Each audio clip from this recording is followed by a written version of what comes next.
Bones, Twinkle Khanna, on the launch of her book, Mrs. Funny Bones, and we are so pleased to have with us Mr. Pritish Nandi as well here with us.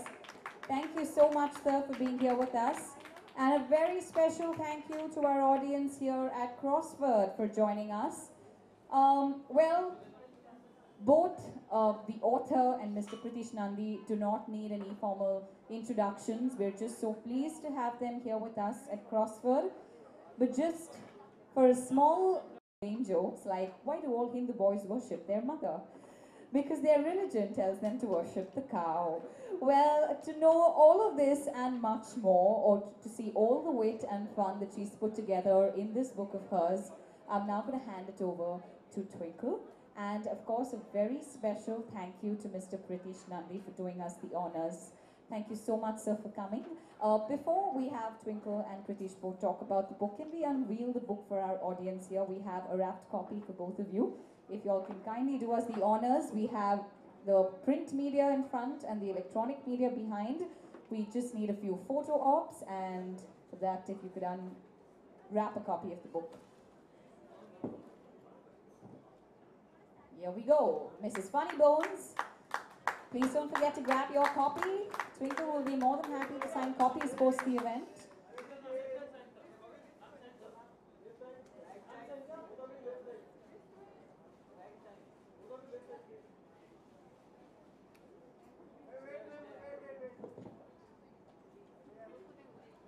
All right, thank you, Twinkle, for joining us here today.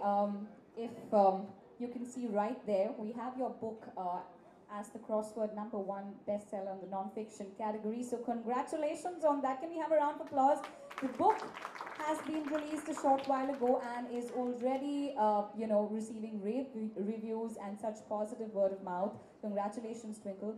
Pritish, thank you so much. We know you have an association with Twinkle of sorts that we'd like you to talk about.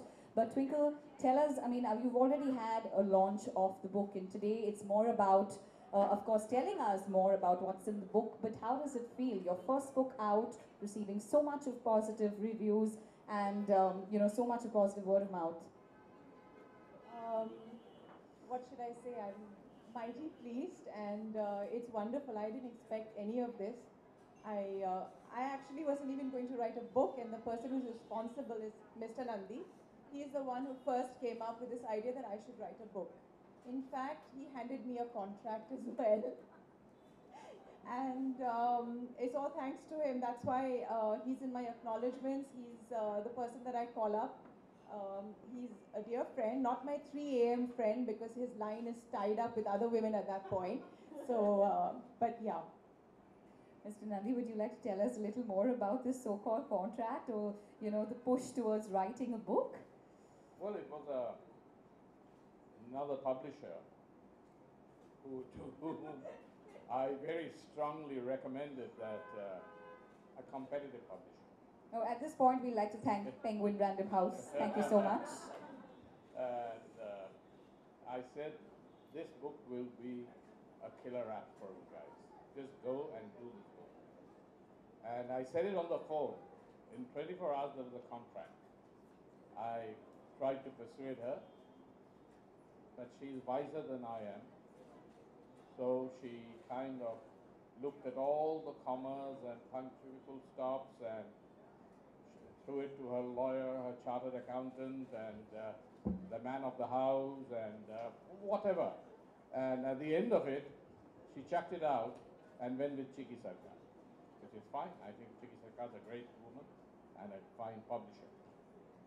All right, Mr. Nandi, I'm now going to hand it over to you. We can move into a freewheeling conversation, after which we come back to the audience a little later with questions. So, over to you. I mean, it's a great pleasure to see the book leading the bestseller list out here.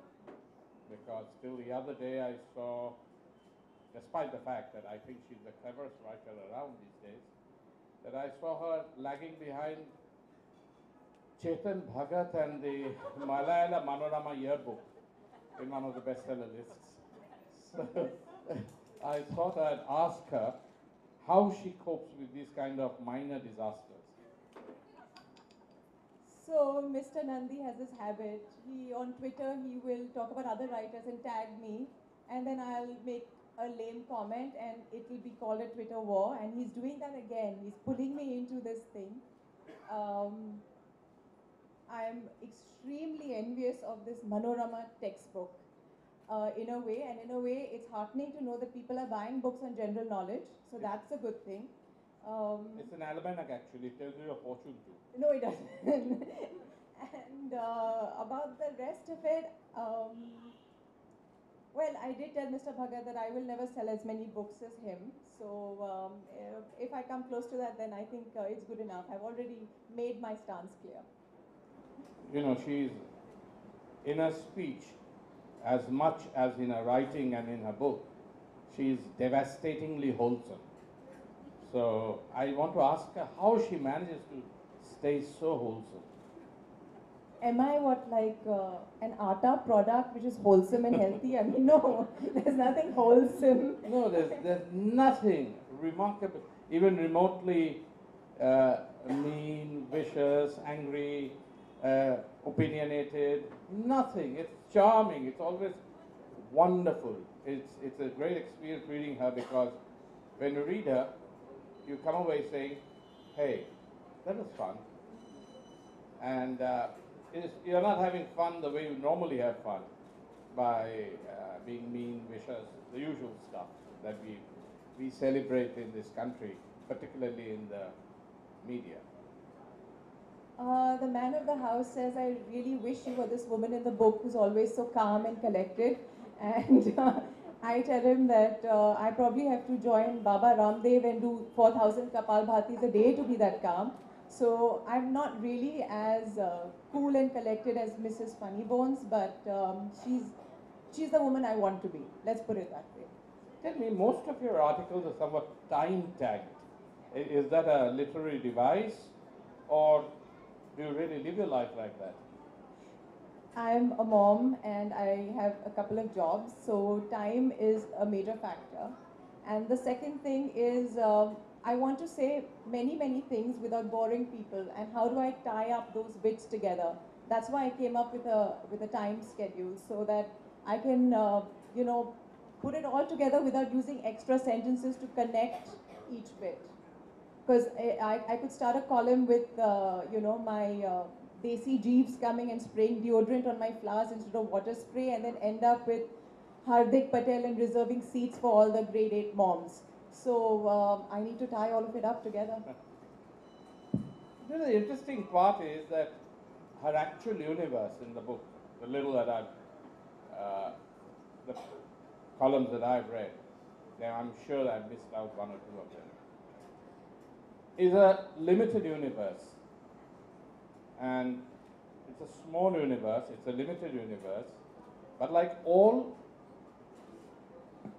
great writers, I'd say, Woodhouse, R.K. Narayan, Desani, many others, she kind of takes that small universe as a microcosm of a larger world, and posits herself and her universe against that, casts herself against that. As a result, everybody relates to it. How do you manage to get that? But most people don't relate to a lot of, I mean, there are gender biases, there are status biases, there are language biases. How do you get across? I guess because we live in India, where we might have different economic backgrounds, financial backgrounds, but our cultural background is the same. So I would say that if I have 4 helpers at home, my accountant has one Kaam Wali Bai who's giving her the same grief that my 4 guys are. The other thing is religion seems to play a very big theme in everybody's lives. So in my life and in people who work for me and people who go to banks and who are in trains, it's this sort of thread that ties it up. I just look at everything that we have in common and put it together from my perspective. I like to say a little bit about what I think the way life should be, but I want to do it by making people laugh.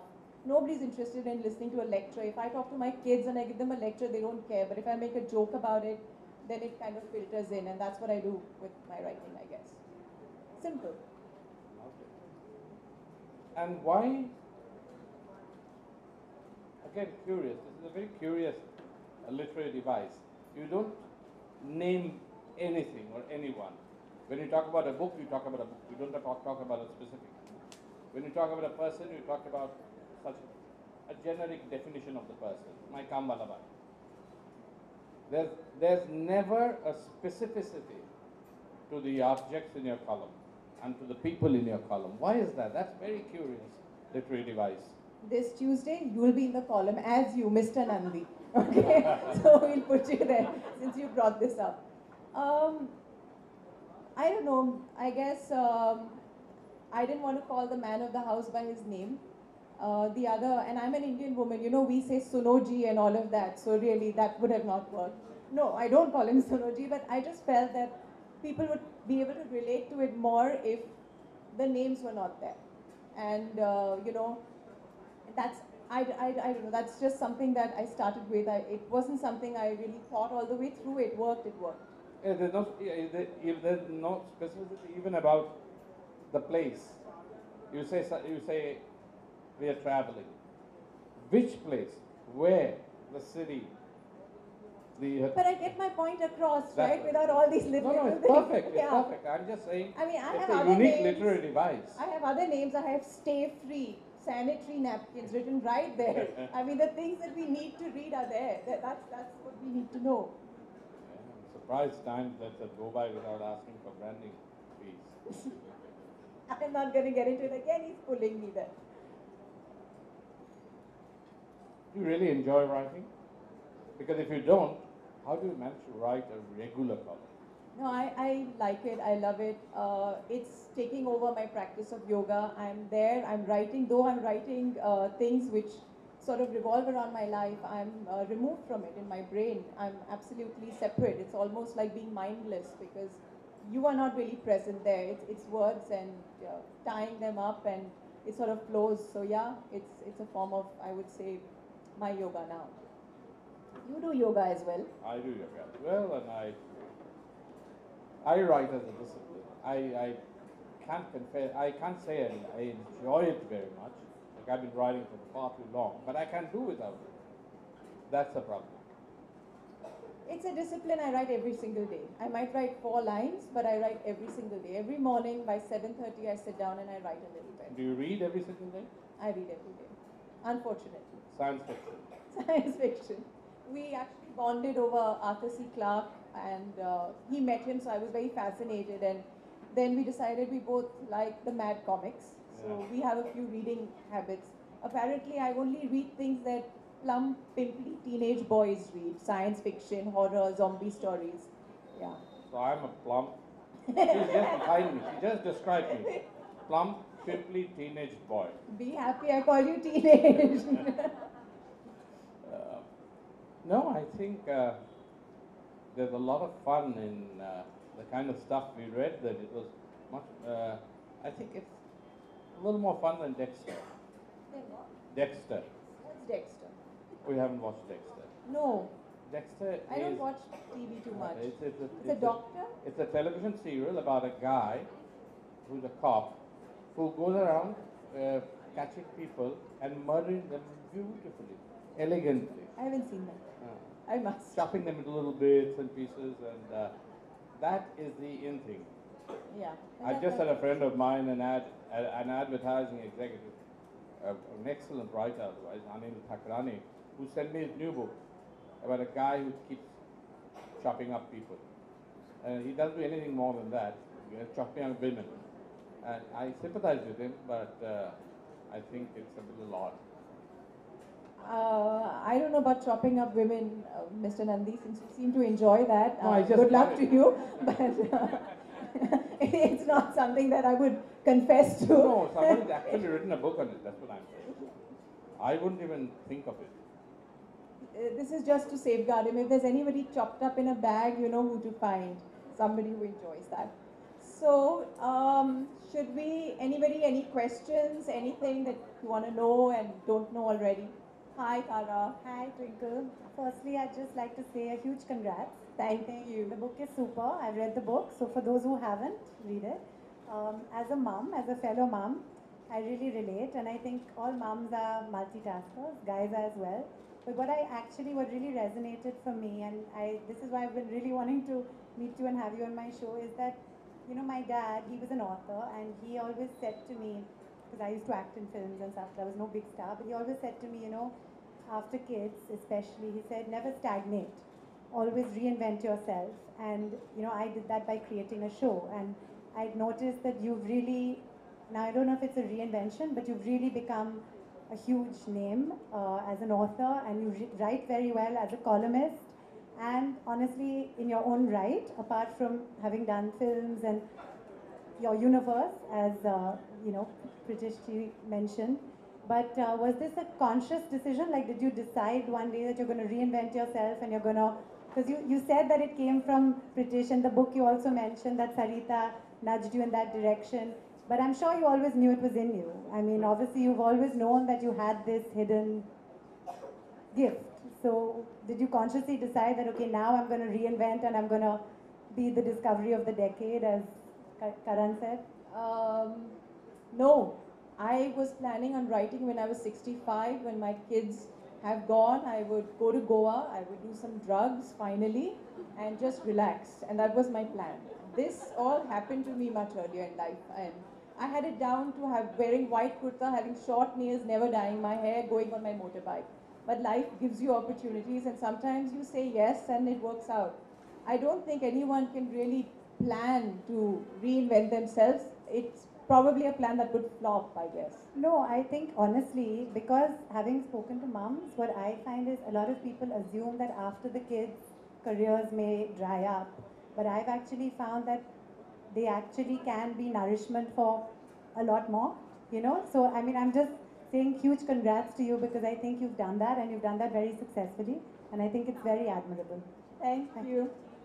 And of course I know she's doing a lot of, I know the interior store, I know all that, but I think the writing has, you know, propelled you up there. From so one mom to congrats. another. High five. Yeah.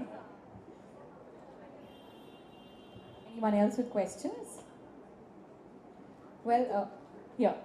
Do you have a funny take on Indrani Mukherjee? I don't want to really talk about the shenanigans in Bora Bora. It's really it's sad, and I feel that instead of looking at people like Mr. Kalburgi who got murdered for having strong beliefs, we are focusing on other things like this. How does this affect anybody else besides them? You know, I mean, and in fact, Mr. Kalburgi's murder affects everyone else who wants to think. So yeah, that's my. Thank you. Inside this brilliant humorist lies a socially committed writer. I've actually read one column where she was very kind of tough, unyielding, and had a very specific point of view. But I noticed that from the next week back, she was back in her universe again. Did you plan to write the occasional what's going wrong with the world piece? No, I don't plan it, but I write what Moves I you. feel, yeah, what matters to me at that point of time. And you called me once after I wrote a column on miscarriages, and you said that didn't sound like you. It was all serious. There was nothing funny in it. And I said there isn't anything funny about miscarriages. We're all hiding and pretending everything's okay. And somebody has to say that look, we go through it and we're just women and we take it, but that doesn't mean we're not hurting. And there isn't. So sometimes there isn't anything funny I can find. I don't find anything funny in this Indrani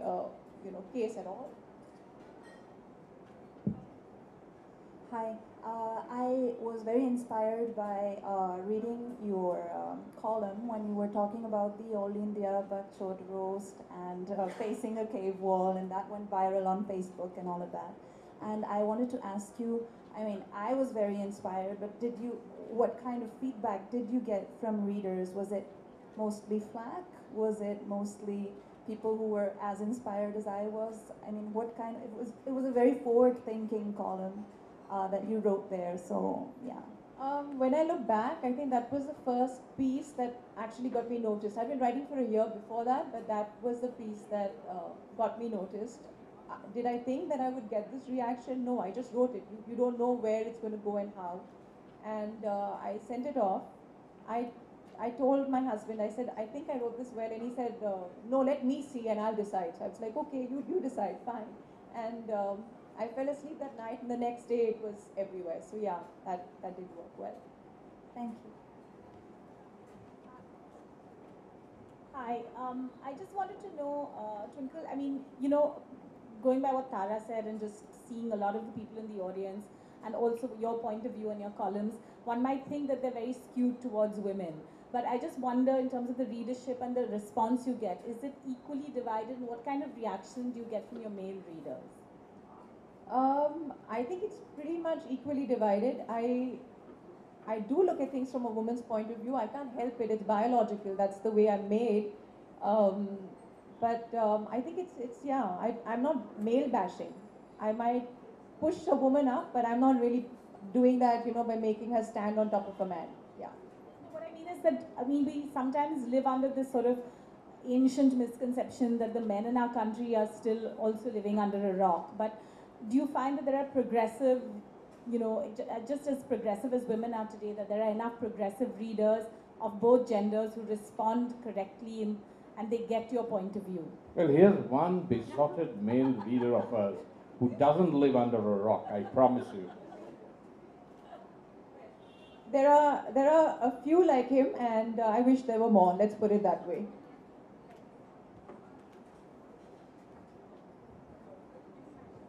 I read your column yesterday. In fact, I cut it and kept it for my wife. Just a suggestion, like, you know, I'm a father to a 4.5-year-old daughter, and I would recommend that if you could soon start a school, because most of us parents are literally begging for a good school, and it's a lot of, there are very few schools and a lot of students, so would suggest, why don't you look at it? Because there is a growth for a good school. But there are just a few, 1 or 2 or 3 you can name, and you know, most of us parents are literally begging with a begging bowl, please give admission, but there are limited seats. So would you look forward to something like that? If I follow your plan, why don't I just run for Prime Minister and, you know, run the country also? Well, anyways. Thank you, I appreciate that.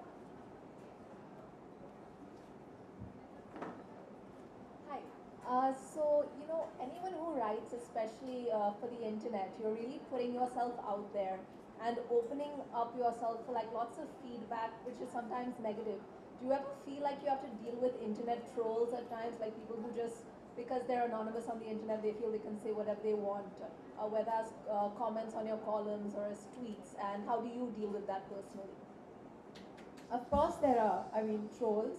Every time I write something against, I would say, or not against, but something against a certain political party, I have, I don't know, cockroaches. They just come running out from everywhere, and I'm busy spraying hate on all of them. Does it bother me? No, because I might like someone, I might not like someone. But for me to be a person who goes on their page and sort of sprouts venom, I don't know what kind of a person I would be. So I assume that a person like that I have no respect for, so why should I respect their opinion? Anybody else with questions before we move on? Actually, those persons don't exist, as you may be aware. I don't know They're whether they just, exist or they don't. They're just technological innovations. Yeah, and it kind of lasts for 24 hours, That's right. and then it just dies out. So yeah. Like cockroaches. All right, before we move on, Twinkle, we have one question, you know, that most of our readers would like to know. This book sort of happened, and it, you know, everything sort of put together into one. It's doing so well. Do you have plans in the pipeline of something else, probably fiction this time, since you're a voracious reader and you write so well, with all the feedback that you've got on this book of yours? I actually didn't want to write this as my first book. I had a very serious book in mind, a pre-partition book about this family. And my editor at Penguin hit my head with a thesaurus. I lost my memory. I wrote this instead. But yeah, I'm writing something. It's fiction, and let's see. Oh, that's a serious work, is it? It's not serious. It's not serious. And she's not telling us that now, if it is. It's fiction. All right, thank you so much, Twinkle. Thank you so much, Mr. Nandi. I think you brought out Pleasure. lovely insights into, Twinkle's personality, what you know about her, and how she's sort of found that, that has found its way into the book. To all our customers here, to our readers, thank you so much for being here with us. Twinkle, many congratulations on the book, and we hope we get to see you right at Crossword launching your next book, and the other books do equally well. Thank you so very much. A round of applause once again, Mrs. Funny Bones. She will, for those that have copies of the book and would like to get it signed, well, you could quickly line up, and please bear with the volunteers here to get their copies signed. Thank you.